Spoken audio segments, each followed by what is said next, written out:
వివద్భ్రమర సంయుతం సభాకల్పతరం వందే.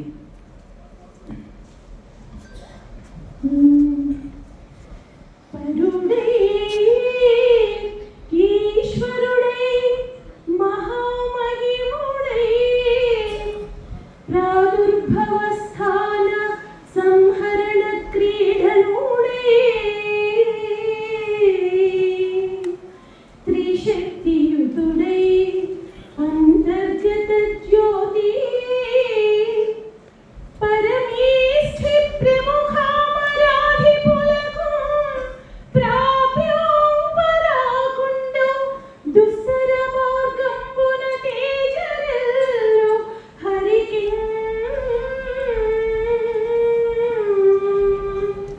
తత్వార్థినై మ్రొక్కెదన్.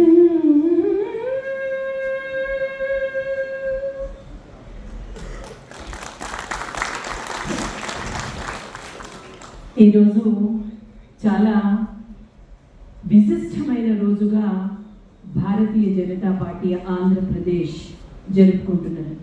కారణం మహాకవి కవి కోకిల శ్రీ గుర్రం జాషువా గారు వారి యొక్క జయంతి ఉత్సవం ఈరోజు 130వ జయంతి. మరి అంటే పుడతాము, మరణించేదాకా బతుకుతారు కొందరు, కానీ మరణించిన తర్వాత కూడా కొందరు జీవించే ఉంటారు. ఆ కోవకు చెందిన మహాకవి శ్రీ గుర్రం జాషువా గారు. సమరసత స్వరం, జాతీయత గళం, మానవత స్వరం అన్న ఒక నినాదాన్ని ఈరోజు ఆంధ్రప్రదేశ్లో భారతీయ జనతా పార్టీ ఈ వేదికగా ఈ కార్యక్రమం జరుపుకుంటుంది. దీనికి కారణం అంటే మనము ఒక కవి వారి హృదయం నుంచి బయటకి వచ్చిన కొన్ని పద్యాల వల్ల ఆ కవి హృదయంలోని సంఘర్షణ, ఆనందం, అవగాహన, సమాజం పట్ల, దేశం పట్ల వారికున్న ప్రేమ ఇవన్నీ కూడా ప్రస్ఫుటంగా మనకి కనిపిస్తాయి. మరి చాలామంది కవులు ఉన్నారు. ఈరోజు గుర్రం జాషువా గారి ఉన్న ప్రత్యేకత ఏమిటి అనంటే వీరి గురించి మనము తెలుసుకోవాల్సిన ముఖ్యమైన విషయం. వారు 1895 సెప్టెంబర్ 28న వారు వినుకొండలో జన్మించారు. ఉపాధ్యాయుడిగా పనిచేశారు. రాజమండ్రి కోటిలింగాలలో ప్రాథమిక పాఠశాలలో బడిపంతులుగా పనిచేశారు. 1928లో వినుకొండ బోర్డ్ స్కూల్లో తెలుగు పండిట్గా కూడా వారు పనిచేశారు.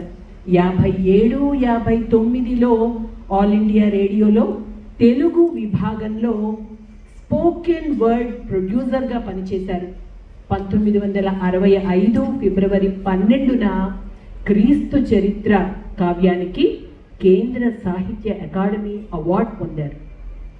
1969లో భారత ప్రభుత్వంచే పద్మభూషణ్ బిరుదు అందుకున్నారు. ఆంధ్ర విశ్వవిద్యాలయంచే కళా ప్రపూర్ణ బిరుదుని కూడా సొంతం చేసుకున్నారు. 1971 జూలైలో గుంటూరులో వారు పరమపదించారు. ఇది వారి జీవితంలో ఉన్న ముఖ్యమైన ఘట్టాలు, అంశాలు. మరి జాషువా గారిని ఏ విధంగా అర్థం చేసుకోవాలి అన్న విషయానికి వస్తే, వారి తండ్రి గారు యాదవ కులానికి సంబంధించిన వ్యక్తి, తల్లి మాదిగ కులానికి సంబంధించిన వారు.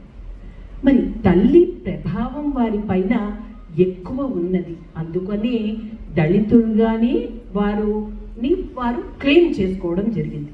ఇందుకే వారు ఈ సమాజంలో పొందే అవమానాలు దృష్టిలో పెట్టుకుని గబ్బిలం అనే ఖండకావ్యం కూడా రాయడం జరిగింది. మరి జాషువా గారి జీవితంలో అద్భుతం ఏమిటి అంటే, ఎవరైతే వారిని అవమానించారో ఆ సమాజమే వారికి నీరాజనం పలకడం.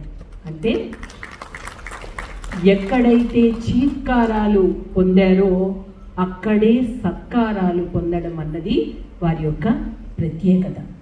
మరి వారు ఎంతగానో గౌరవించేది ఏంటి అంటే చిన్నతనం నుంచి వారికి పద్యాల పట్ల అవధానాలు చేయాలి అన్నది వారి యొక్క సంకల్పం. కానీ పుట్టుకతో అంటే పుట్టిన తర్వాత వారు క్రైస్తవ మతానికి చెందిన కుటుంబంలో ఉన్నవారు. కానీ మరి అవధానం చేయాలి అన్నది వారికి వారి సోదరులకి కోరిక. కాబట్టి అటు పురాణ ఇతిహాసాలని క్షుణ్ణంగా చదవడం ప్రారంభించారు. ఆ చదవడం ఎప్పుడైతే మొదలు పెట్టారో క్రైస్తవ సమాజం వారిని వెలివేసింది. వీరేదో హిందుత్వాన్ని ఆచరిస్తున్నారన్న ఒక ధోరణిలో వారిని వెలివేస్తే వీరు కుటుంబం నుంచి ఊరి చివరికి వెళ్ళిపోవడం, ఆ ఊరి చివరన ఒక మసీదులో తలదాచుకోవడం. ఎంత వైవిధ్యమో చూడండి. అంటే క్రైస్తవ మతంకి చెందిన జాషువా గారు మసీదులో తలదాల్చుకుని అక్కడ పురాణ ఇతిహాసాలు చదువుకోవడం. ఎంత విలక్షణమైన జీవితం వీరది. వారి గురించి, వారి యొక్క దృక్పథాన్ని గురించి అంటే వారు, కానీ వారికి ఎప్పుడూ కూడా అప్పటిలో అంటే ఇప్పుడు కొంత మనకి మార్పు అనేది వచ్చింది, కానీ అప్పటిలో కొంత ఈ యొక్క విభేదాలు అనేది ఉండేది, కుల మత విభేదం.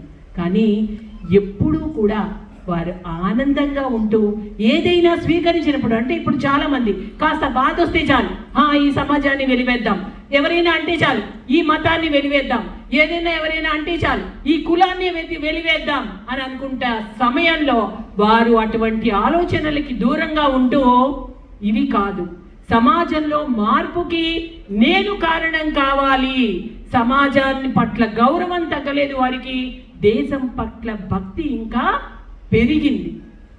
ఎంత గొప్ప గుణం.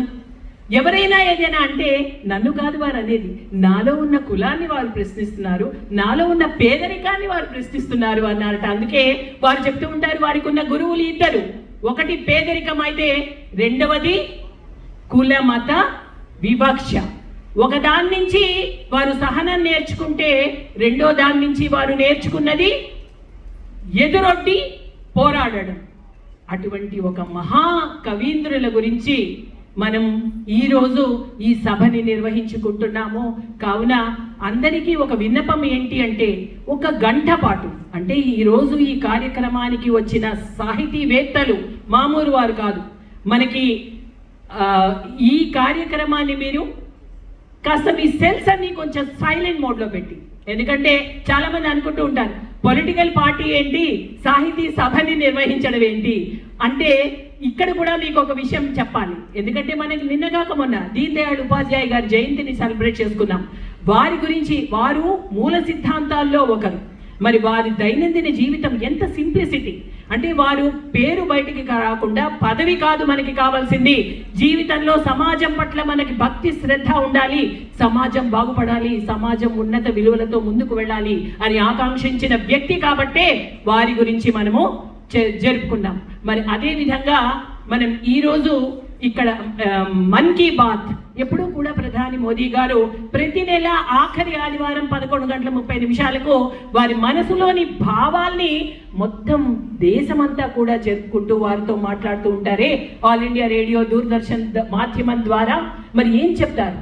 ప్రతి దేశ నలుమూలల నుంచి, ప్రతి రాష్ట్రంలోనూ వారి అక్కడున్న కవుల గురించి, అక్కడున్న కళాకారుల గురించి, అక్కడున్న సంస్కృతి గురించి, అక్కడున్న సాంప్రదాయాన్ని గురించి కూడా వారు మాట్లాడి చెప్తూ ఉంటారు. ఎందుకు ఇవన్నీ ఒక పొలిటికల్ పార్టీకి కావాలా అంటే ఎస్ కావాలి. ఎందుకంటే మొన్ననే రెడ్ ఫోర్ట్ పై నుంచి చెప్పారు మోదీ గారు, ఇది మనము ఒక పార్టీగానే కాదు, దేశంలో ఒక ఎన్జిఓగా మనం పనిచేసే వివిధమైన క్షేత్రాలు ఉన్నాయి. ఆ అందరి ఆలోచన ధోరణిలో ఈరోజు మహాకవులు, కళాకారులు, వారి చేనేత వృత్తులు, వారి యొక్క ఆహార్యం, వారి యొక్క పద్ధతి, ప్రతి విషయం మన తర్వాత జనరేషన్కి మనం ఇచ్చుకోవాల్సిన అవసరం ఉంది మిత్రులారా. కాబట్టే ఈరోజు ఇంత చక్కని ఒక సాహితీ సభ మనము ఇక్కడ నిర్వహించుకుంటున్నాం. ఈ సాహితీ సభలో మనకి ఈరోజు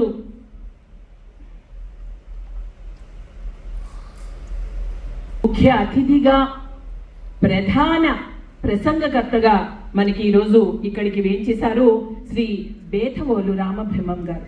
వారు సంస్కృతాంధ్ర పండితులు, పద్యకవి, అవధాని, కథకులు, అనువాదకులు, విమర్శకులు, వ్యాఖ్యాత, అంతకు మించి అధ్యాపకులు. వీరు రావురి వెంకటేశ్వర్లు గారి ప్రోత్సాహంతో, ప్రేరణతో భాషా ప్రవీణ 2వ సంవత్సరం చదివేటప్పుడే అవధానాల వైపు ఆకర్షితులైన వ్యక్తి. 18 ఏళ్లకే నవరాత్రి ఉత్సవాలకు మొదటి అవధానం చేసిన వారు. దాదాపు వారికి 25 సంవత్సరాల్లోనే 300 వరకు అవధానాలు చేసి తెలుగు ప్రజల హృదయాల్ని దోచుకున్నవారు. తర్వాత లెక్కలేనని అవధాన సభలు సంచాలకత్వం వహించారు. కవి సమ్మేళనాలు, సభలు నిర్వహించారు. కథలు, అనువాద రచనలు, సాహితీ వ్యాసాలు, పరిశోధన గ్రంథాలు కూడా వ్రాశారు. దేవి భాగవతం రచన ద్వారా కేంద్ర సాహిత్య అకాడమీ అవార్డు పొందిన వ్యక్తి. వారు 40కి పైగా రచనలు చేశారు. వారు ఈరోజు ప్రధాన వక్తగా, ముఖ్య అతిథిగా మనకి ఈరోజు ప్రవచిస్తారు. దయచేసి మీరు అందరూ కూడా మీ సెల్స్ సైలెంట్ మోడ్లో పెట్టుకోవాలి. మరి ఈ కార్యక్రమానికి విచ్చేసిన అందరికీ కూడా శుభ స్వాగతం పలుకుతున్నాను. ఈరోజు ఇక్కడ ఈ కార్యక్రమం ఇంత ఘనంగా మన జిల్లా అధ్యక్షులు, జిల్లా పార్టీ మన పరశురామరాజు గారి ఆధ్వర్యంలోనూ, అలాగే మరి వచ్చిన అతిథులు, మన పార్టీ పెద్దలందరూ కూడా పేరు పేరున నమస్కారాలు తెలియచేస్తూ వారిని ముందుగా ప్రసంగించవలసిందిగా కోరుతున్నాను.